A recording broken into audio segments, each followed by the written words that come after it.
In this video, we're going to be looking at arpeggio number 3, which as you can see right here is G7 over B. So let's take a look at how it is put together. As you can see here, we're playing B, which is right next to the root note, with our left ring finger, and our left index finger is playing D over here. And then with our right hand, we're going to be playing G, D, and F as the top arpeggio bit. So let's just put this aside for now. And let's take a look at it on our push.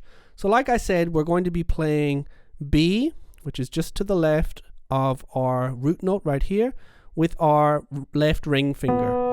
Now logically, because we're playing D over here with our left index finger, you would think that I would be playing B with my pinky, with my left pinky, but I started off playing it like this, which is more comfortable for me.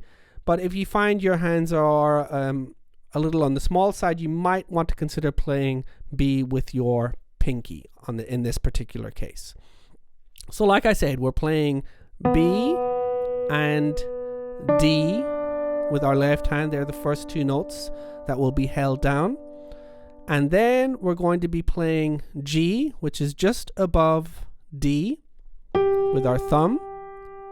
And then if you go up a row and over two semitones, then you will be playing D with your ring finger. So, and then if you go up a row again and just above the root note here, you've got F. So if I play that all together just to see the chord shape, it looks like this.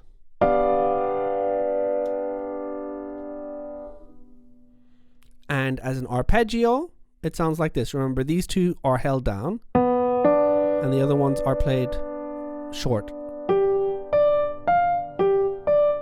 So I'll play the arpeggio full.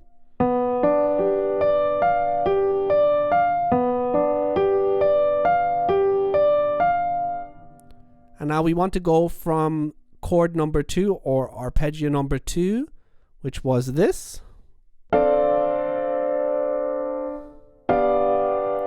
So the nice thing about this particular transition from chord 2 to number 3 is that if I play chord number 2 real quickly, all I have to do now is move my left ring finger down a semitone to here, and my right thumb from A down to G.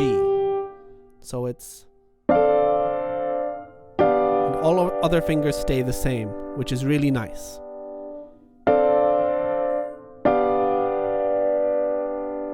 And there you have it.